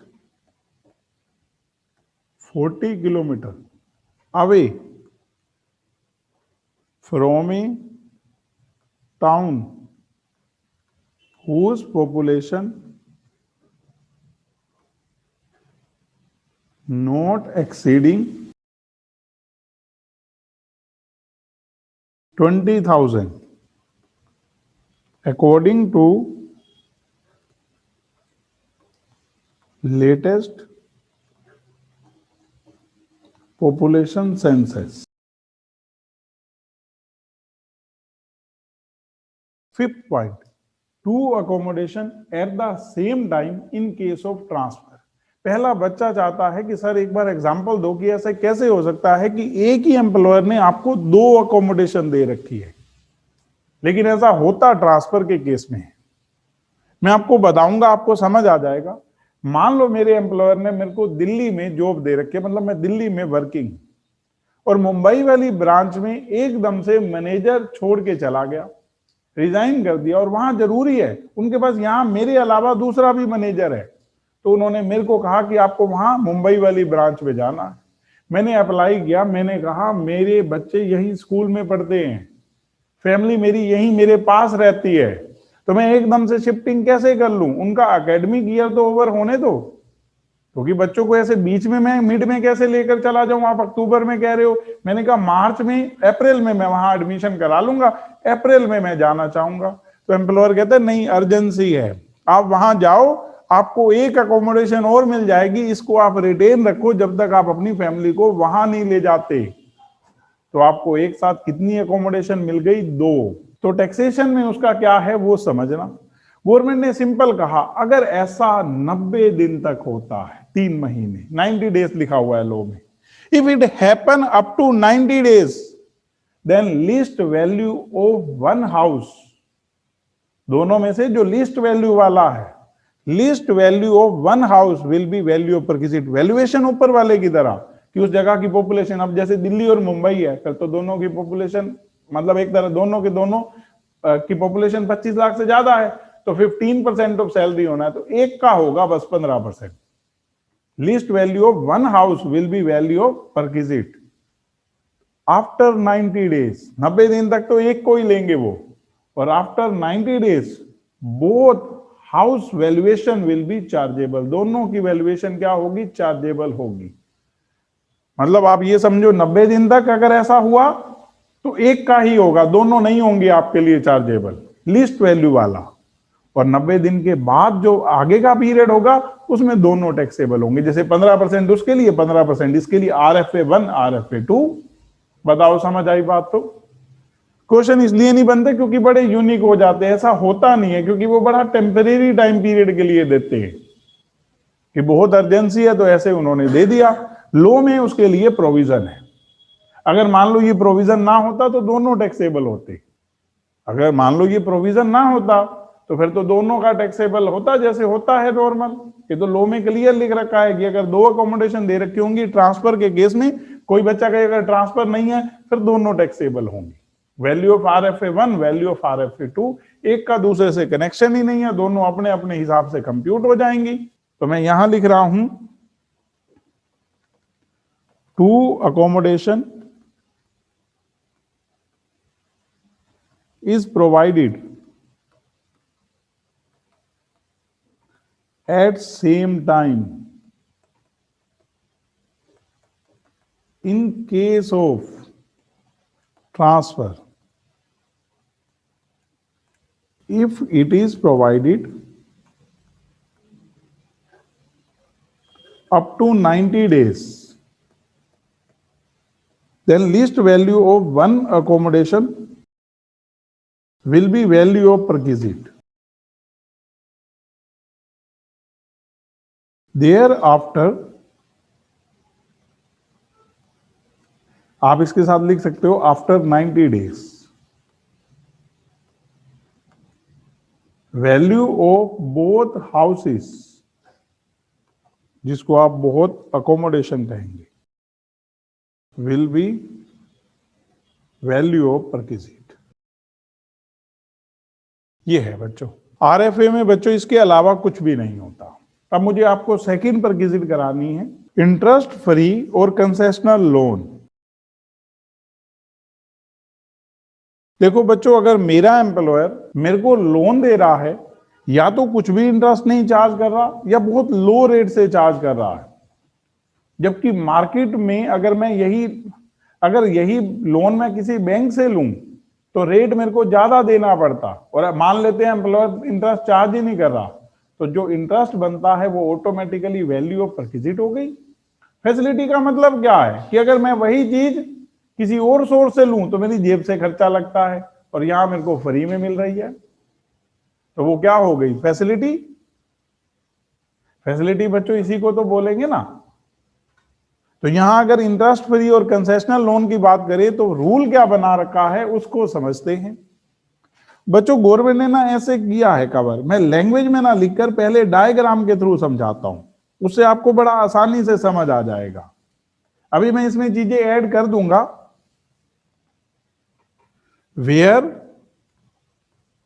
the amount of loan is up to ₹20,000, then value of perquisite is nil. मान लो मेरे employer ने मुझे 5,000 रुपए उधार दे रखा है और कोई उसका ब्याज नहीं चार्ज कर रहा, तो गवर्नमेंट ने कहा वैल्यू ऑफ परक्विजिट नील होगी। 20,000 तक का लोन है तो, क्योंकि उसका क्या इंटरेस्ट बनेगा, वो तो वैसे ही आपस में भी हो जाता है। तो एम्प्लॉयर से मान लो एम्प्लॉय ने 5,000 रुपए एडवांस ले रखे, लोन ले रखा है, तो वो लोन जो है वो कोई परक्विजिट नहीं है, क्योंकि रीजन क्या है? इंटरेस्ट ही परक्विजिट बनेगा, लोन तो बाद में वापसी करना है। बस एम्प्लॉयर ये है कि आपको क्या नहीं चार्ज कर रहा? इंटरेस्ट चार्ज नहीं कर रहा। तो गवर्नमेंट ने कहा कि अगर लोन का अमाउंट 20,000 तक है तो वैल्यू ऑफ परक्विजिट नील है। और second case, where the amount of loan is more than ₹20,000। अगर लोन का अमाउंट 20,000 से ज्यादा है तो उस केस में लोन का पर्पस कंसीडर करेगी government. Situation 1, if it is taken for the treatment of specified disease। हमें बच्चों डिजीज याद नहीं करनी क्योंकि हम कोई मेडिकल टर्म्स वैसे नहीं पढ़ रहे। Mention under rule 3A। हमें बच्चों डिजीज याद नहीं करनी, लेकिन मैं अपनी तरफ से आपको बता देता हूं क्योंकि हमने तो पढ़ रखी हैं कि कौन कौन सी हैं।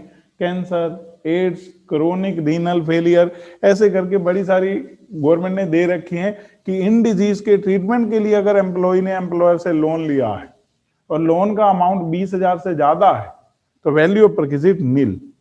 मान लो बच्चों हमारे यहाँ हमारा एम्प्लॉयर मेडिकल फैसिलिटी नहीं देता और मुझे इलाज के लिए पैसों की जरूरत है, तो मेरे एम्प्लॉयर ने मेरे को लोन दे दिया इंटरेस्ट फ्री, तो क्योंकि डिजीज के ट्रीटमेंट के लिए लिया है तो वैल्यू ऑफ परक्विजिट क्या होगी? नील। और सेकंड केस, अब यहां पर ध्यान से समझना बच्चों क्योंकि यहां वैल्यूएशन की बात होगी। If it is taken for other purposes, अगर लोन आपने और किसी पर्पज के लिए लिया है, जैसे मान लो मेरे को कार खरीदनी है, मेरे को मकान खरीदना है, मेरे को कोई प्लॉट खरीदना है, तो मैंने कुछ अमाउंट अपने एम्प्लॉयर से लोन ले लिया और मेरा एम्प्लॉयर में से कोई इंटरेस्ट नहीं चार्ज कर रहा, तो गवर्नमेंट कहती है तब तो ये परक्विजिट है। अब परक्विजिट वैल्यू क्या है वो समझना। If it is taken for other purposes then value of perquisite is interest computed. अगर मैं यही लोन एसबीआई से लेता, interest computed with SBI rate. SBI rate का मतलब क्या है ये भी गवर्नमेंट ने बताया। If it is taken for other purposes then value of perquisite is interest computed with SBI rate on maximum outstanding monthly balance. ये मैक्सिमम आउटस्टैंडिंग मंथली बैलेंस का मतलब क्या है बच्चों, अभी हम लिखते भी हैं और मैं आपको बताऊंगा भी सही कि गवर्नमेंट ने ऐसा क्यों किया। On maximum outstanding monthly balance. आप अभी के लिए ऐसे समझ लो कि यही लोन मैंने एसबीआई से लिया होता तो वो मेरे से जो इंटरेस्ट चार्ज करते वही मेरे लिए क्या हो जाएगी? वैल्यू ऑफ परक्विजिट, क्योंकि मेरा एम्प्लॉयर चार्ज नहीं कर रहा। हम यहाँ पर आपको परक्विजिट सिखा रहे हैं कि फैसिलिटी अगर है तो उसका वैल्यूएशन कैसे होगा। ये सारा का सारा रूल 3 में दे रखा है। मैंने इसलिए इसके साथ कहीं सेक्शन नहीं लिखा शुरू से आरएफए से और आगे, क्योंकि हमें रूल कुछ याद नहीं रखने, हमें तो सिर्फ उनके प्रोविजन याद रखने। क्योंकि अगर मैं आपको रफली भी बताता हूँ ना, बच्चा याद कर लेता है। जैसे मैंने 10-7 बताया तो बच्चा बता रहा था 10-7, तो इसका मतलब वो याद कर लेता है उसी टाइम। वो कराने नहीं है, एक मजबूरी है कि बहुत प्रोविजन है। ये समझ आ रहा है बच्चों? तो if it is taken for other purposes then value of perquisite is interest computed with SBI rate on maximum outstanding monthly balance. तो पहला क्वेश्चन आता है एसबीआई रेट का मतलब, तो वो कहते हैं उस प्रीवियस ईयर की 1 अप्रैल को एसबीआई का रेट इस तरह के लोन पर जो था वो कंसीडर्ड होगा। चाहे 2 अप्रैल को एसबीआई ने रेट चेंज कर दिया हो, ईयर में बार बार रेट चेंज हो रहा हो, वो कंसीडर्ड नहीं होगा। कौन सी रेट वाला रेट दिया जाएगा? 1 अप्रैल को जो रेट था। मान लो वो उस तरह के लोन पर 1 अप्रैल को लोन इंटरेस्ट का रेट था 10%, तो आपका इंटरेस्ट 10% से कंप्यूट होगा। और दूसरे नंबर पे मैक्सिमम आउटस्टैंडिंग मंथली बैलेंस। मान लो मैंने अपने एम्प्लॉयर से 17 अप्रैल को लोन लिया और हर महीने का आउटस्टैंडिंग अमाउंट देखा जाएगा, तो वो लोग क्या देखेंगे? अप्रैल 30 को कितना आउटस्टैंडिंग बैलेंस था, अप्रैल मंथ का इंटरेस्ट अप्रैल मंथ की लास्ट डेट को जो आउटस्टैंडिंग बैलेंस है उस पर कंप्यूट होगा। मई मंथ का इंटरेस्ट मई 31 को जो आउटस्टैंडिंग बैलेंस था उस पर कंप्यूट होगा। अगर मैं उसमें से कुछ रीपे कर रहा हूं, लोन बीच में ले रहा हूं, तो एक एक दिन का इंटरेस्ट कंप्यूट नहीं होगा, क्योंकि ताकि ये सिंपलीफाइड हो जाए। और आपको देखूंगा, मतलब आपको करवाऊंगा, बिल्कुल सिंपल हो जाता है उससे। मान लो मैंने अपने एम्प्लॉयर से 17 अप्रैल को लोन लिया और मैं क्या कर रहा हूं, मेरे एम्प्लॉयर ने कहा था जैसे जैसे होता जाए पे कर देना। 15 जून को मैंने उसमें से कुछ पे कर दिए, तो वो कहेंगे 17 अप्रैल को अप्रैल मंथ का मई मंथ का आपका इंटरेस्ट कैलकुलेट होगा, जो आउटस्टैंडिंग अमाउंट था अप्रैल और मई के एंड में। जून में कुछ रीपे कर दिया, घटाने के बाद जो 30 जून को आउटस्टैंडिंग अमाउंट है, जून का इंटरेस्ट उस पर कंप्यूट होगा। लेकिन ये बिल्कुल सिंपल हो जाता है। मान लो मैंने अपने एम्प्लॉयर से लोन पिछले से पिछले साल लिया था, इस साल के शुरू में 5 लाख था, पूरा साल मैंने कुछ रीपे नहीं किया और इंटरेस्ट फ्री लोन था, तो बस 5 लाख पे पूरे साल का कंप्यूट करना है, क्योंकि हर महीने के एंड में कितना आउटस्टैंडिंग बैलेंस है, 5 लाख। तो एक एक महीने का क्यों कंप्यूट करेंगे, पूरे पे एक साथ ही कैलकुलेट हो जाएगा। लेकिन अगर बीच में कहीं दिन का है, वो सिस्टम नहीं है हमारे लॉ में। सिंपल सा सिस्टम बना रखा है, interest computed with SBI rate on maximum outstanding monthly balance. बहुत सारे एम्प्लॉयर हैं जो एम्प्लॉय को या तो इंटरेस्ट फ्री या कंसेशनल लोन देते हैं, that is part of facility. आप बैंक में एम्प्लॉय हो तो आपको पता लगेगा, आपके बैंक की पॉलिसी है कि आप 10 लाख तक का लोन ले सकते हो 3% इंटरेस्ट पे, 2% इंटरेस्ट पे, सिर्फ अपने एम्प्लॉय को वो फैसिलिटी दे रहे हैं।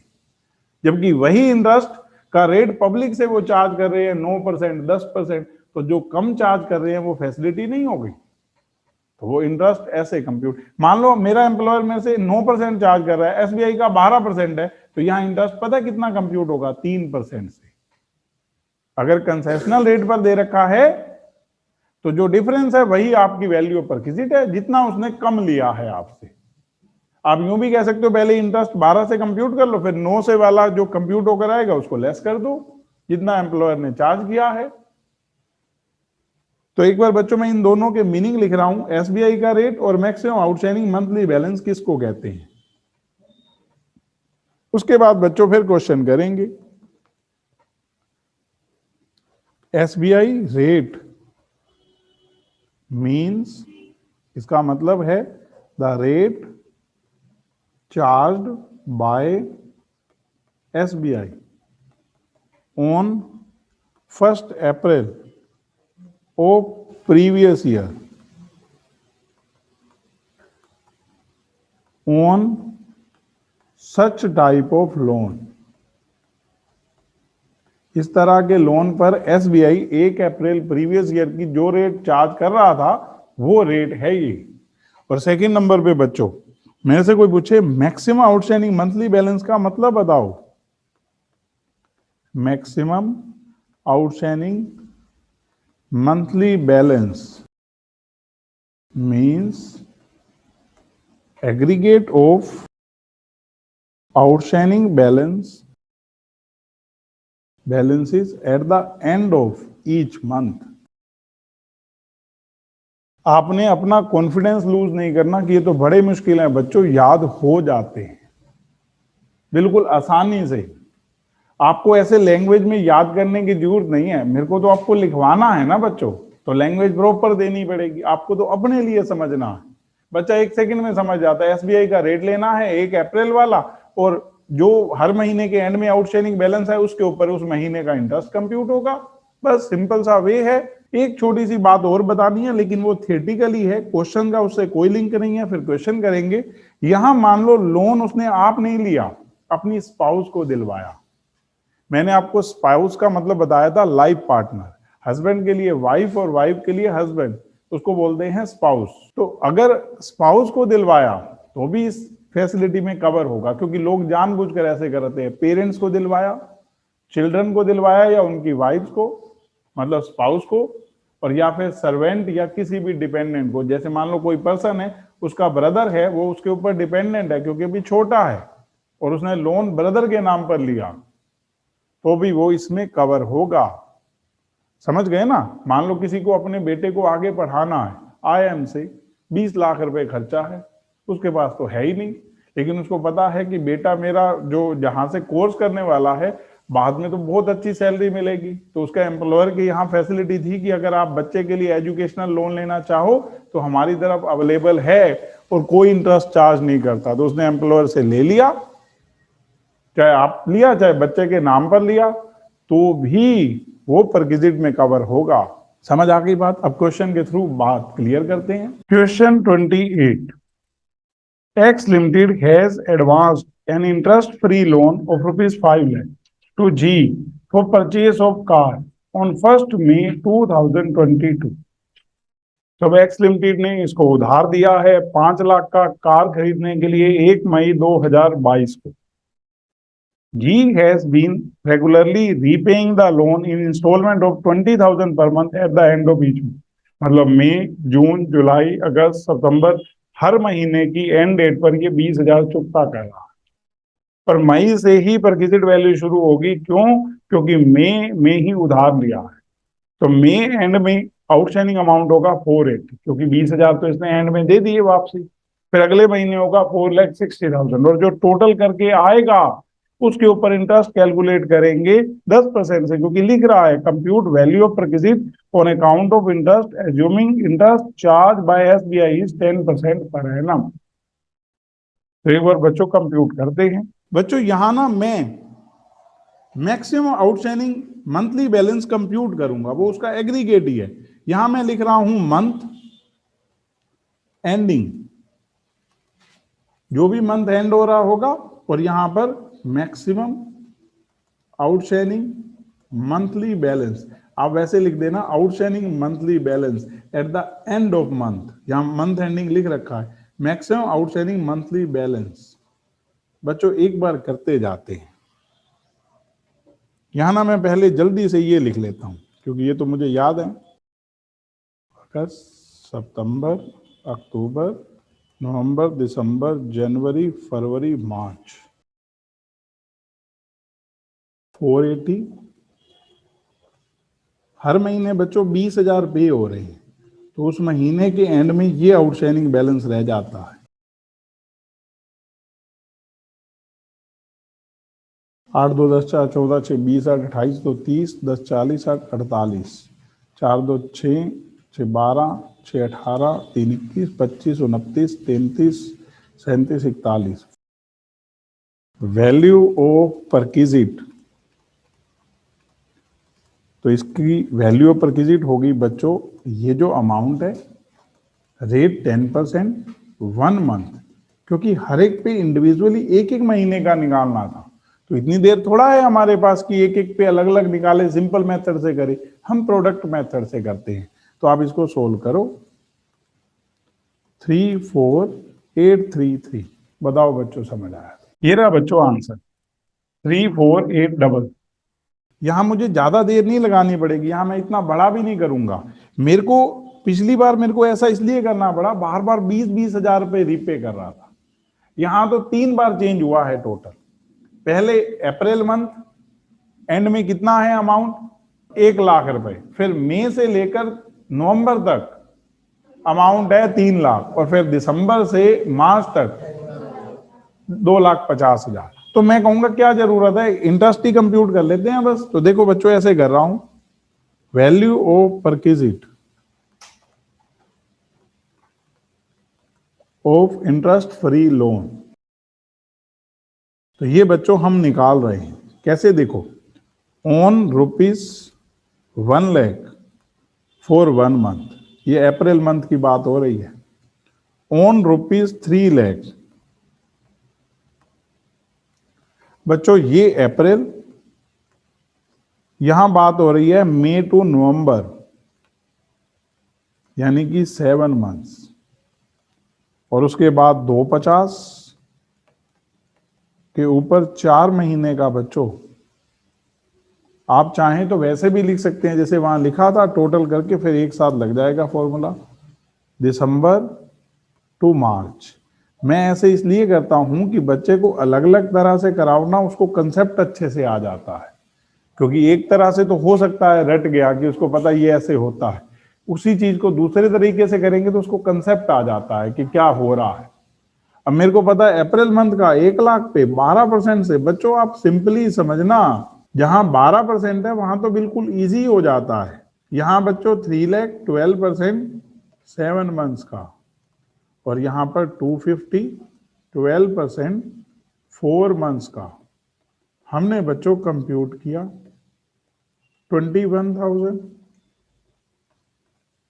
1,000 10,000, तो हमने टोटल किया 32,000। ये वैल्यू पर किसी है। तो ये बच्चों हमारा आंसर आ गया। Question 30, Sanjay Gupta is an employ in G limited, he borrowed 2 lakh interest free loan on 1st August 2022 from the company for the purchase of a car. He started repayment of loan with effect from 1st September 2022 at the rate of ₹10,000 per month. अब पहले ध्यान दो बच्चों, 2 लाख रुपए का उधार लिया है 1 अगस्त 22 को कार खरीदने के लिए, और 1 सितंबर से रीपेमेंट शुरू की है, तो मतलब अगस्त मंथ में तो आउटस्टैंडिंग 2 लाख ही है। Compute the value of requisite for the assessment year 23-24 if interest charged by SBI on car loan is 12% per annum. What will be your answer if he start repayment of loan with effect from 31st August? मतलब अगर ये अगस्त की and date से ही repayment 10,000 per month की शुरू कर देता तो अगस्त मंथ में आउटस्टैंडिंग तो 1,90,000 रह जाता।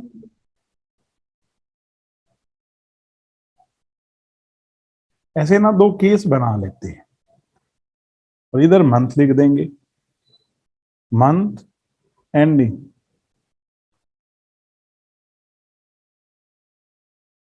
Case first, repayment start on 1 September, ₹10,000 per month. Case second, repayment start on 31st August, ₹10,000 per month. अब बच्चों स्टार्ट करते हैं अगस्त मंथ से, जब लोन लिया था। आउटस्टैंडिंग अमाउंट मैं कहूंगा अगर 1 सितंबर से रीपेमेंट स्टार्ट की थी तो 2 लाख। ये बच्चों 190, 180, 170, 160, 150, 140, 130, और इसकी बजाय यहां पर 190, क्योंकि आप मंथ की एंड से रीपेमेंट स्टार्ट कर रहे हैं। पहले केस में बच्चों 13,20,000 और दूसरे केस में हमारा 12,40,000। ये आपका मैक्सिमम आउटस्टैंडिंग मंथली बैलेंस आ गया बच्चों दोनों केसेस में।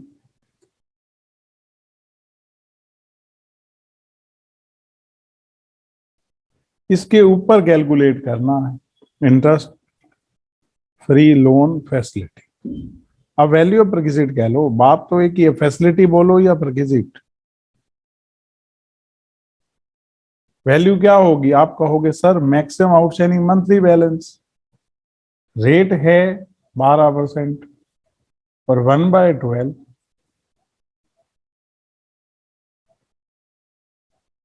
ये तो 12 से 12 कैंसिल हो गया, तो यहां बच्चों 13,200 और यहां पर 12,400। तो ये बच्चों हमारे आंसर आ गए 13,200, 12,400। अब बच्चों एक छोटा सा ना पॉइंट बताना है, आप सोचना एक बार, और हम लोग जनरली ऐसे करते। मेरे को ना एक डिजीज का ट्रीटमेंट कराना था, कोई भी थी, स्पेसिफाइड डिजीज थी, उसमें ना 3 लाख रुपए खर्च होने थे। मैंने इंश्योरेंस करा रखा है, हेल्थ इंश्योरेंस, लेकिन वो उनकी पॉलिसी ऐसे है कि पहले खर्च कराओ फिर आप रीइंबर्स करा लो कंपनी से, कि आप क्लेम करो कंपनी दे देगी। लेकिन डॉक्टर थोड़ा ऐसे करते हैं, उनको तो पहले पैसे चाहिए। तो मैंने अपने एम्प्लॉयर से 3 लाख रुपए उधार ले लिया और इलाज करवा लिया। 3 महीने बाद इंश्योरेंस कंपनी से मेरे अकाउंट में 3 लाख आ गए। अब लेकिन मेरी नीयत बदल गई कि एम्प्लॉयर को अभी क्यों वापसी दूं, ले तो रखा ही है लोन। तो मैंने कहा वहां तो आराम आराम से इंटरेस्ट तो लग नहीं रहा, ये यूज कहीं और कर लेता हूं। समझ गए बात? आप ध्यान से समझो कि मैंने अपने एम्प्लॉयर से 3 लाख रुपए लोन लिया, इंश्योरेंस करा रखा था अपना। जब क्लेम मिला तो मैंने सोचा अभी वापसी करने की क्या जरूरत है, इसका कहीं और यूटिलाइजेशन कर लेता हूं, इंटरेस्ट फ्री लोन तो है ही सही। मैंने एम्प्लॉयर को वापसी नहीं किया, तो जिस दिन क्लेम मिला उस दिन के बाद से लोन अदर पर्पजेस के लिए हो गया, क्योंकि वो तब तक आपका डिजीज के ट्रीटमेंट के लिए था जब तक क्लेम नहीं मिला था। क्लेम उस पर्पस के लिए मिल गया तो अब लोन तो आपके ऊपर एज इट इज है, लेकिन उसका पर्पस क्या हो गया? चेंज। तो अब के बाद से जो है वो वैल्यू ऑफ रिक्विजिट का पार्ट बन जाएगा। एक बार पढ़ते हैं question. Question 31, Mr. Dev takes an interest-free loan of 5 lakh from his employer on 18th August 2021 for medical treatment of his wife. who is suffering from a disease specified in rule 3A and the whole amount is expended for the purpose, और उसने वहां खर्च भी किए, तो government कहती है value of perquisite nil है। टर्म्स रीपेमेंट की 50,000 रुपए हर कैलेंडर ईयर की एंड डेट पर है, जो कि 31 नवंबर 22 से शुरू हो रहा। तो अभी तक हमें ये पता है वैल्यू ऑफ परक्विजिट नील है, क्योंकि लोन किस लिए ले रखा है, स्पेसिफाइड डिजीज के ट्रीटमेंट के लिए। 17 फरवरी 2023 को इंश्योरेंस कंपनी ने कंपनसेट कर दिए 2 लाख मिस्टर देव को अगेंस्ट सच एक्सपेंडिचर। अब इसने रीपेमेंट के लिए नहीं कहा, तो मतलब उसने नहीं किया होगा, क्यों? क्योंकि उसको पता है एम्प्लॉयर को तो 50-50 हजार करके रीपे करने। Find taxable value of perquisite for the assessment year 23-24 interest charge by SBI on 1 for 2022 is 16% per annum. तो मेरी बात को बच्चों बड़े ध्यान से आराम से समझ। अगर मैं यहाँ देखूं तो इंश्योरेंस कंपनी से हमें जो 2 लाख मिले हैं 17 फरवरी को, वो अदर पर्पस के लिए हो गए। तो फरवरी की एंड डेट को आपके 2 लाख रुपए हो गए, और मार्च एंड डेट पर भी 2 लाख रुपए, क्योंकि अगर आप इस इंश्योरेंस कंपनी वाले क्लेम को रिपे नहीं करेंगे तो मैक्सिमम आउटस्टैंडिंग मंथली बैलेंस हो गया 4 लाख।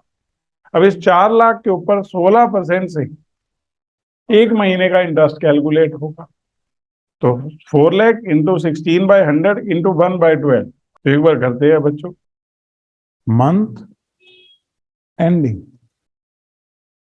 और यहां लिखूंगा आउटस्टैंडिंग बैलेंस। मैं सिर्फ इंटरेस्ट फ्री जो लोन है ना उसकी परक्विजिट वैल्यू निकाल रहा हूं बच्चों। फरवरी और मार्च 2 लाख ईच, तो टोटल आउटस्टैंडिंग बैलेंस हो गया 4 लाख। अब आप लिखेंगे value of perquisite of interest free loan 4 lakh, 16%, 1/12। एक बार बच्चों करते हैं सोल्व। तो ये हमारा आंसर है 5 triple. Question 32, G provides the following particular of his salary income, compute his gross salary. Basic salary 30,000 per month. DNS allowance 50% of basic salary, और आगे कह रहा है 60% of which is part of retirement benefit। अगर आप मुझे DA कहेंगे तो मैं कहूंगा 15,000 पर मंथ। ग्रोथ सैलरी के लिए तो पूरा का पूरा टैक्सेबल है, लेकिन इफ कितना है उसका 60%, 9,000 पर मंथ। उन्होंने क्वेश्चन में RFA दे रखी है, उसके वैल्यूएशन में यूज होगा। Bonus 2 months of basic salary मतलब 60,000, 30,000 per month. Transport allowance for commuting from residence to office and back fully taxable बच्चों 4,800। He is provided furnished accommodation in Ghaziabad. Population 18 lakh है by employer. Cost of furniture provided 2,40,000। Employer recover 2,000 per month from G on account of such house. सबसे पहले employer की अपनी accommodation है, किराए पर लेकर नहीं दे रहे, तो इसने पॉपुलेशन 18 लाख बताई है, तो 10% ऑफ सैलरी होगा। उसके अलावा जो एम्प्लॉयर ने फर्नीचर दे रखा है उसकी वैल्यू 2,40,000 है, तो इसका 10% 24,000 उसमें ऐड हो जाएगा। फर्निश्ड अकोमोडेशन की वैल्यू आ गई, उसमें से लेस कर देंगे जो एम्प्लॉय से रिकवर किए हैं। 2,000 पर मंथ से बाएं चार्ज 24,000 ही बनेंगे। जी took a loan of 6 lakh from his employer on 1 for 2022 for treatment of specified disease। अभी ये कोई परक्विजिट नहीं है, क्योंकि स्पेसिफाइड डिजीज के ट्रीटमेंट के लिए लोन लिया है। He spends the entire amount on his medical treatment, और इसने मेडिकल ट्रीटमेंट पे खर्च भी किए हैं। He received 4 lakh. अब 1 सितंबर को इसको इंश्योरेंस कंपनी से 4 लाख रुपए मिल गए। अब यहाँ रीपे करने बनते हुए he did not repay any amount to his employer। तो सितंबर मंथ से लेकर अप टू मार्च ये 4 लाख रुपए हर महीने आउटस्टैंडिंग हो। आप सीधा 7 मंथ्स भी कह सकते हो। स्टेट बैंक ऑफ इंडिया का रेट इस तरह के लोन के ऊपर 12% है, तो आपको ग्रोथ सैलरी निकालनी। Computation of growth salary, first one basic salary 30,000 per month, 3,60,000। DNS allowance बच्चों 50% ऑफ बेसिक सैलरी है, उसका 60% इफ है, वो तो बाद में यूज होगा। एक बार यहाँ पूरा taxable 1,80,000। Bonus 2 months basic salary 30,000 into 2 60,000। Transport allowance 400 per month fully taxable.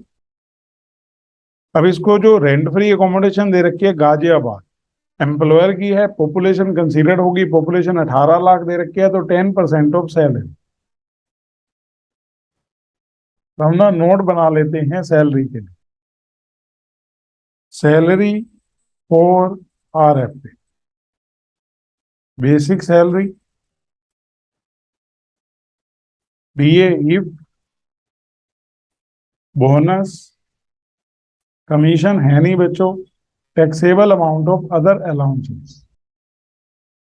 Basic salary 3,60,000, DA है तो 180, लेकिन उसका सिर्फ 60% पार्ट इफ है।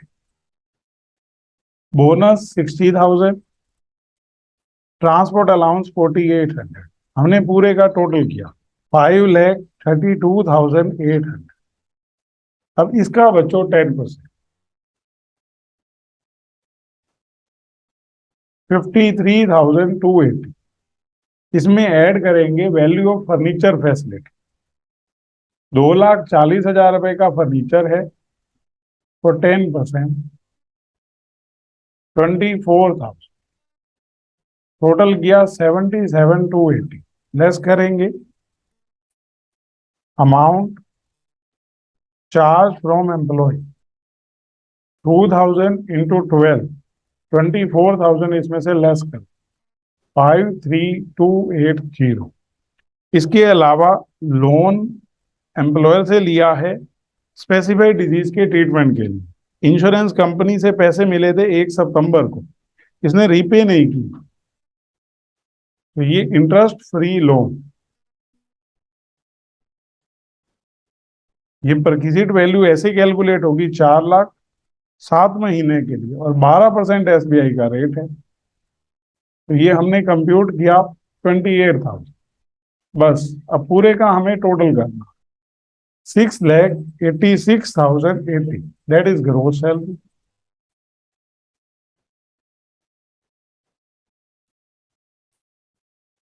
ये बच्चों हमारा आंसर आ गया। तो ये बच्चों आज आपको यहीं तक करा रहा हूं, नेक्स्ट क्लास में आगे हम फैसिलिटीज पढ़ेंगे।